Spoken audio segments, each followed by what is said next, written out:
Você não precisa fazer. Esse lugar que vocês ficam do eu preciso fazer é um lugar de opressão onde vocês mesmos se colocam. Só que assim, muitas vezes, gente, você ficar amarrado ou você ficar amarrada numa decisão financeira e eu vou fazer isso porque eu preciso, ficar nesse lugar do preciso e não do escolhi fazer, apesar de não gostar de fazer, tá? São duas escolhas diferentes. Às vezes a mesma ação, tá bom? Mas eu escolhi fazer apesar de não gostar de fazer. Pronto, eu não tô no lugar do oprimido e da oprimida. Eu preciso fazer porque senão eu vou perder o meu emprego, eu vou ficar sem dinheiro. Tá no lugar do oprimido, oprimida. Aqui você não é protagonista da escolha. E quando você não é protagonista da escolha e se mantém fazendo as coisas por obrigação, na verdade não é, isso é mentira, a gente se conta isso, tá? O que acontece? A gente deixa de se gostar. E aí a gente fica de mal da gente. A gente não pode, dentro de nenhuma decisão no campo de trabalho ou qualquer decisão na nossa vida, ficar de mal da gente, tá? Quando a gente fica de mal da gente, a gente adoece. E boa parte dos adoecimentos que acontecem dentro do campo de trabalho é porque as pessoas estão tomando ações que vão contra os valores dela, né? E que ferem ela num nível muito profundo. E daí ela vai se desconectando daquilo, ao invés de protagonizar naquilo e falar assim, isso daqui é uma coisa que realmente eu não quero fazer porque eu não concordo. Não é sobre exercer uma função do cargo, de repente, mas o como fazer isso, né? E tá me fazendo mal. O pior que pode acontecer é você perder o emprego, mas aí você não perde a dignidade. Entendeu? Eu acho que o pior que pode acontecer, na verdade, é você perder a sua dignidade. Entre perder o emprego e perder a dignidade, qual é a perca que vai fazer menos estrago na tua vida a médio e longo prazo? Isso é importante da gente pensar. Se você tiver como fazer a escolha pelo médio e longo prazo, faça. Eu sei que muitas vezes na realidade financeira da gente não dá, mas aí então eu vou executar essa ação não desse lugar de oprimido, mas do lugar de beleza, eu vou passar por isso enquanto eu não tenho outra opção. Só que eu estou ativa, escolhendo fazer algo que eu não gosto, não passiva, sujeita de algo que eu não gosto. Dá para entender, gente? A diferença entre um posicionamento e outro, isso é muito, muito, muito importante para a autoestima de vocês, tá bom? E aí, então, eu volto, né, para esse lugar do traduzir as coisas com as quais eu acordo ou discordo, né? Ou traduzir quem eu sou para o outro, sabe? Olha, eu sou direta, não é que eu sou grossa. Um exemplo disso. Mas eu gosto de tudo certinho. Se você não quiser que eu fale com você desse jeito, então não me dê motivos. Mas isso daqui não significa que eu não gosto de você, significa que eu lido com a situação desse jeito. De repente, se você estiver pensando ali, eu pensei aqui num exemplo de, sei lá, alguém não entender alguma coisa direta que você falou e te traduzir como uma pessoa grossa, sem jeito e tudo mais.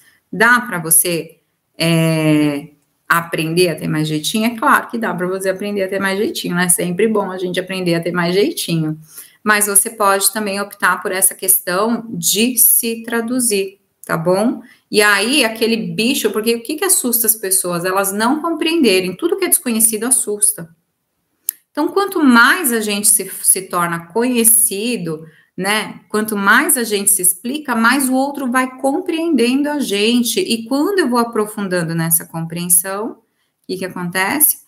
Menos bicho de 7 cabeças ou menos horripilante eu vou me tornando, tá bom? Também que eu vejo muitas relações de trabalho e relação com o ambiente, relação com a instituição declinar, né? É quando você não sabe separar as suas dores, né, do que está acontecendo ali. O que acontece? Num ambiente de trabalho, você vai receber estímulo que você recebe em qualquer outro lugar. Essa empresa tua aí está te dando estímulos que outra empresa com certeza daria. Esse patrão está dando estímulos que outro patrão com certeza daria. Aquele colaborador está te dando estímulos que outra pessoa também te daria, outro colaborador daria. Então, a gente tem que entender que são sobre os estímulos das relações de trabalho e não sobre as pessoas necessariamente falando. Aí a gente deixa de ter problema com o João ou a Maria e começa a entender que eu preciso lidar com pessoas como o João e preciso lidar com pessoas como a Maria. Ou, num aprofundamento maior ainda, eu preciso lidar com situações como as que o João está me trazendo, ou preciso lidar com situações como as que a Maria está me trazendo. São coisas, né, que são diferentes. E daí eu vou despersonificar a minha dificuldade do João e vou despersonificar a minha dificuldade da Maria. Isso é muito importante de eu saber fazer, tá bom? E aí, por que eu tô falando isso? Porque se eu não entendo, de repente, que se trata de aprender a lidar com pessoas de um tipo ou situações de um tipo, eu posso entender que eu tenho problema com o João e com a Maria, só que sempre vai ter um João ou sempre vai ter uma Maria na minha vida, tá? E às vezes eu estou reagindo não ao que o João ou a Maria fizeram a mim, mas eu estou reagindo a uma dor anterior ao João e a Maria, tá? Eu tenho que entender que o que está acontecendo no ambiente de trabalho é relacionado ao ambiente de trabalho. Se eu estiver traduzindo experiências de trabalho como outras experiências que eu já traduzi na minha vida, provavelmente eu estou projetando, tá? Aqui nessa situação, coisas que eu precisava ter resolvido fora dessa situação. E daí, por isso que eu falei que eu preciso olhar não para a minha área de trabalho, mas para a minha área de relacionamento afetivo, de repente, ou para minha área de família, ou para minha área de contexto social, como que eu me relaciono com amigos e tudo mais, porque se essas áreas não estão ok, é comum eu me contaminar aqui na área de trabalho, com essas coisas que não estão ok nas áreas anteriores, tá bom? E aí é importante, você veja assim, se eu estou reagindo a essa dor anterior, o que eu vou falar, né? Mas essa mulher é folgada, eu não vou fazer nada disso, não. E você não precisa lidar desse jeito. Também não precisa ir ganhar seguidores e apoiadores, né, na sua visão de que a mulher é folgada e tá impondo coisas para você. Não, entende? Porque tudo isso é um manejo infantil daquilo que você está experimentando aqui de conflito. Como que eu posso, então, fazer? Lembrar que eu não preciso me inflamar. Por que eu não preciso me inflamar, gente? Eu preciso entender que isso vai acontecer.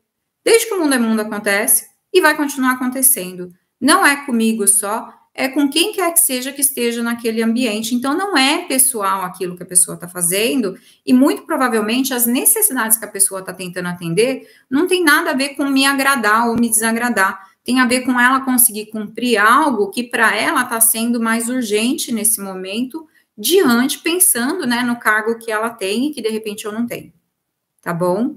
Às vezes o cargo dela determina, né, demanda muito mais responsabilidade e muito mais peso do que o meu. E aí é importante eu saber diferenciar essas coisas da minha linguagem para eu não ficar tão pessoalmente ofendido e tão pessoalmente problematizado com aquilo que está acontecendo. Isso se chama inteligência emocional associada à inteligência estratégica, que são duas competências super requisitadas dentro do ambiente de trabalho, tá bom? E aí, se está acontecendo algo que eu não quero, eu não tenho que me defender, eu tenho que aprender a me posicionar. Adulto se posiciona no ambiente de trabalho. Não vai ficar reclamando com quem não tem que reclamar, entendeu? E me posicionar sem me inflamar, então, né? Sem me identificar com os absurdos, porque eu não posso transformar isso num absurdo. Ai, que absurdo, ela tá me impondo alguma coisa. Bom, ela tá fazendo um negócio aqui que eu não quero fazer, ela tá pedindo para eu fazer algo que eu não quero fazer. Olha só, né? Ela tá me impondo, tentando me impor, ou ela está me pedindo para fazer algo que eu não quero fazer. Isso é muito importante. Essas traduções vão gerar a realidade do mundo que você vai experimentar, tá bom? Isso se chama filtro de realidade e filtro de tradução da realidade. Se eu tenho um filtro de tradução da realidade contaminado, eu vou distorcer toda a realidade, eu vou sofrer por causa das minhas distorções. Quando eu lido com a situação do jeito que ela é, do jeito mais neutro possível, eu não sofro tanto e eu sou mais assertivo e efetivo dentro das minhas ações, tá bom? Então eu vou falar para ela e me posicionar, olha, isso eu realmente não quero fazer. Ah, mas faz para me ajudar. Ah, mas você vai fazer para me ajudar? Não vou não. Sabe por quê? Eu preciso bater de frente? Não. Você pode usar o somebody love para você preservar a relação. Olha, sabe o que é? Que eu já me comprometi com outra coisa e o meu tempo tá todo tomado, não dá para eu fazer. Não é que eu não queria, mas isso daí realmente acho que só no semestre que vem que eu vou ter algum tempo para mexer nisso e não tá dentro do seu prazo, tá? Então, aprender a manejar as coisas com jogo de cintura. A gente precisa ter jogo de cintura. Se eu sou muito a ferro e fogo, tem coisas que eu preciso ser a ferro e fogo. Então, tipo, não vou enganar ninguém. Entende? Não peça para eu roubar, não peça para eu ser desonesto aqui, porque você não pode contar comigo para isso. Pronto. Sou rígida, não sou flexível com relação a isso. Mas eu posso ser flexível, né? Com relação a como que eu transmito os meus limites para as pessoas, como que eu comunico os meus limites para as pessoas, porque eu não preciso ir na base da porrada, entendeu? E a gente assimila que para colocar limites e falar de coisas que a gente não quer, existe um imaginário popular que isso é conflituoso e que conflito a gente só vai para o embate, não precisa ir para o embate.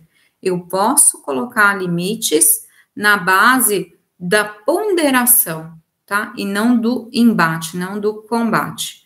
E aí você vai deixar o que também? Pensar que você precisa deixar os seus resultados falarem por você dentro do campo de trabalho. Será que você consegue confiar nos resultados que você traz? Se você não confia nos resultados que você traz, o que você vai tentar fazer é a associação com pessoas dentro do ambiente de trabalho, e geralmente não com pessoas de qualidade, mas baseada, então, na quantidade de pessoas com as quais você está associada dentro do campo de trabalho, tá bom? Eu preciso entender que no campo de trabalho eu tô lá para servir, né, com aquilo que eu sei. Se eu sei servir com aquilo que eu sei, as coisas vão dar bom. Eu não estou no ambiente de trabalho para eu resolver uma necessidade minha. É para resolver a necessidade de trabalho para a qual eu fui contratada para trabalhar. É muito importante eu saber qual que é o meu lugar dentro do campo de trabalho e saber me posicionar direito no meu lugar dentro do campo de trabalho. As pessoas invertem isso e vão preocupadas consigo para o trabalho. É por isso que eu não ouço uma solicitação de uma diretora, por exemplo, entendeu? Que veio me solicitar algo que está fora do meu escopo. Eu não presto atenção na necessidade dela. Eu venho para mim e falo, mas eu não quero fazer isso.